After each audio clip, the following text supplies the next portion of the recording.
कैसी हो माँ? कावेरी ने फोन पर अपनी माँ सरिता जी से पूछा। ठीक हो बेटा, बुझे स्वर में सरिता जी बोली। क्या हुआ माँ, आप कुछ परेशान लग रही है? घर पर सब ठीक है ना? भाई भाभी पापा सब ठीक है ना? कावेरी एक ही स्वर में पूछ बैठी। अरे हाँ हाँ सब ठीक है, तू परेशान मत हो। तो फिर क्या बात है माँ? वो बस तेरी भाभी। सरिता जी बोलते बोलते रुक गई। क्या हुआ भाभी को? होना क्या है, फिर से मुंह सूजा है महारानी का। काम करके अपने कमरे में ही बैठी है। पहले तो मेरे पास बैठ जाती थी, लेकिन कुछ दिनों से तो पास भी नहीं बैठती। सरिता जी की बात सुनकर कावेरी हौले से हंस पड़ी। लगता है फिर आपने उन्हें कुछ कह दिया होगा। मैं भला उसे क्या कहती हूँ, बस वो कल जरा खाना अच्छा नहीं बना था तो मैंने थोड़ा सा डांट दिया। तुझे भी तो मैं डांटती थी ना, लेकिन इन बहुओं को पता नहीं सास का डांटना इतना क्यों अखरता है। यदि उसकी माँ डांटती तो भी क्या इस तरह मुंह फुलाकर रखती। सरिता जी ने अपना तर्क अपनी बेटी के सामने रख दिया। ये बात तो है माँ, लेकिन यदि आप चाहती है कि भाभी आपको अपनी माँ की तरह समझे तो आपको भी तो उन्हें बेटी के समान समझना पड़ेगा। हाँ तो मैं कौन सा उस पर कोई पाबंदी लगा कर रखती हूँ? जो मर्जी खाती पहनती है, सुबह भी 6 बजे तक सोती रहती है। हमारे टाइम में तो हमारी सास 5 बजे ही कुंडी खुड़का देती थी।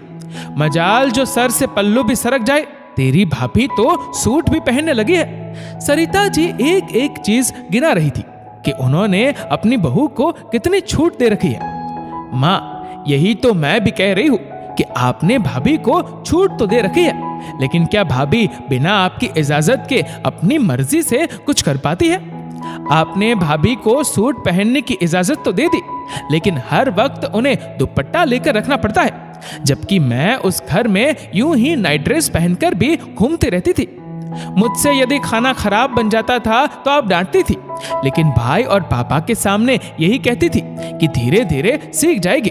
लेकिन अब जब भाभी से खाना खराब हो जाता है तो आप भाई और पापा के सामने ही उनकी बुराई करने लगती है। मैं किसी काम के लिए मना कर देती थी तो आप खुद काम कर लेती थी, लेकिन यदि भाभी को कोई काम करने में देर हो जाती है तो आप नाराज हो जाती है। और हाँ माँ, क्या नाराज होने पर मनाने की जिम्मेदारी सिर्फ बहू की होती है? कावेरी की बात सुनकर आज सरिता जी निरुत्तर हो गई। उन्हें एहसास हो गया था कि यदि बहू से बेटी बनने की उम्मीद रखते हैं तो खुद भी बहू की माँ बनने की कोशिश करनी होगी। बेटा, तू ठीक बोल रही है, शायद गलती मेरी भी है, लेकिन एक बात तो है, तू आजकल कुछ ज्यादा ही समझदार हो गई है। सरिता जी मुस्कुराते हुए बोली। हाँ माँ, क्योंकि अब मैं भी एक घर की बहू हूँ और बेटी बनने की कोशिश कर रही हूँ, कावेरी बोली। सरिता जी का गुस्सा छूमंतर हो चुका था। उन्होंने रसोई में जाकर 2 कप चाय बनाई और अपनी बहू को आवाज लगाई। बेटा आजा, चाय पी ले, और हाँ, रसोई से बिस्किट भी लेती आना। इतना सुनते ही बहू नंदनी भागते हुए आई। माँ जी, मुझसे कह देती, मैं चाय बना देती। तू तो रोज ही बनाती है बेटा, आज मेरे हाथ की भी पी ले। सास बहू के मुस्कुराते हुए चेहरे पर अब एक दूसरे के लिए कोई नाराजगी नजर नहीं आ रही थी। दोस्तों, इस वीडियो को लेकर आपकी क्या राय है, नीचे कमेंट करके जरूर बताएगा। और अगर आपका वीडियो अच्छा लगा हो तो इस वीडियो को लाइक करेगा, शेयर करेगा ज्यादा से ज्यादा लोगों तक, और ऐसे ही और भी इंस्पिरेशनल वीडियोस के लिए सब्सक्राइब करें हमारे यूट्यूब चैनल को और फेसबुक पर फॉलो करें हमारे पेज को। धन्यवाद।